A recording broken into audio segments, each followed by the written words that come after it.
होते थे कि ये बच्ची जन कल्याण के लिए, उनकी सेवा भाव के लिए खुद को न्यौछावर करेगी। समय का चक्र ना रुका था, न रुका है और ना ही कभी रुकेगा। देखते ही देखते मंजू बाईसा विवाह के योग्य हुई और विवाह हुआ चूरू के धार्मिक, प्रतिष्ठित और बाबू साहब भगवान को समर्पित कोठारी परिवार में, और अर्धांगिनी बनी श्री प्रकाश जी कोठारी की, जिन्होंने बचपन से ही अपने परिवार में बाबू साहब भगवान की भक्ति देखी थी और वो खुद भी बाबू साहब भगवान के अनन्य भक्त हैं। समय बीता और बाईसा के घर में आई ज्योति के रूप में एक सुंदर बालिका, और वो बच्ची ही संकेत थी बाबू साहब भगवान की भक्ति में बाईसा को लीन करने का, क्योंकि जब ये बच्ची पैदा हुई तो उसके पैरों के घुटने यानी नी कैप्स ही नहीं थे। ये देखकर पूरे परिवार में दुख की लहर फैल गई। बहुत से डॉक्टर्स को दिखाया, लेकिन सभी ने इसको लाइलाज बता दिया और कहा कि ये बच्ची ना कभी खड़ी हो पाएगी और ना ही चल पाएगी।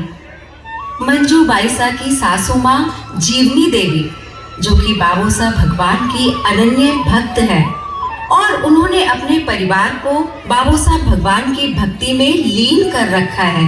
वे बोली कि बाबू साहब की भक्ति में शक्ति है और उस शक्ति में बहुत चमत्कार है, और वो चमत्कार बाबू साहब भगवान अवश्य ही इस बच्ची के साथ भी दिखाएंगे।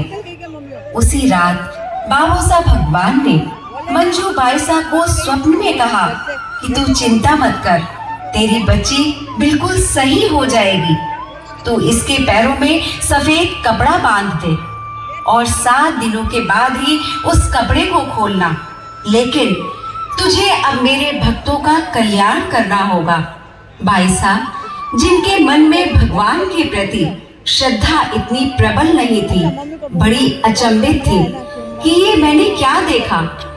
तब सुबह उठकर वो मंदिर में गई और बाबू साहब भगवान को अरदास लगाई कि अगर मेरी बच्ची ठीक हो गई बाबू साहब, तो मैं आपके भक्तों के कल्याण हेतु अपना सर्वस्व न्यौछावर कर दूंगी, निस्वार्थ और निःशुल्क उनकी सेवा करूंगी।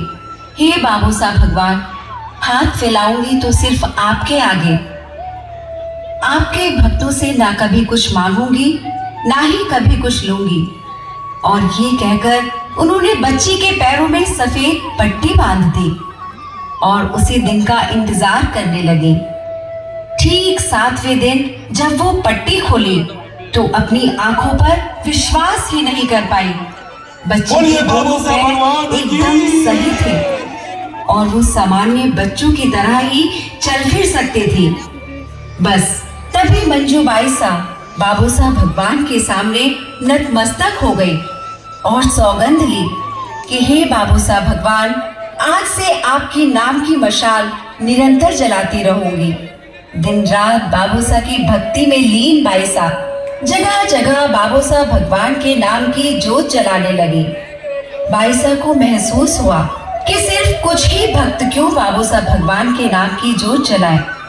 ये सोचकर उन्होंने जगह जगह मंदिरों का निर्माण किया और फिर सबसे पहले मंदिर बनाया चूरू में।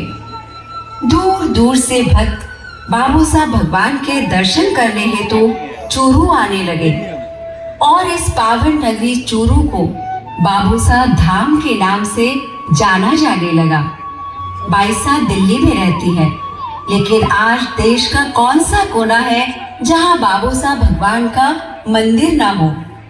बाईसा ने अपने हाथों से अनगिनत मूर्तियों की स्थापना की और न जाने कितने ही मंदिरों का लोकार्पण किया।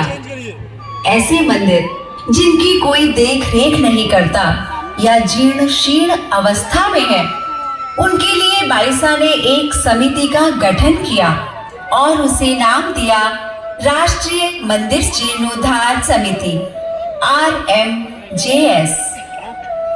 बाबू साहब कमांडो फोर्स BCF का गठन किया, जिसमें कितने ही नौजवान दिन रात सेवा भाव से जन उद्धार का कार्य करते हैं।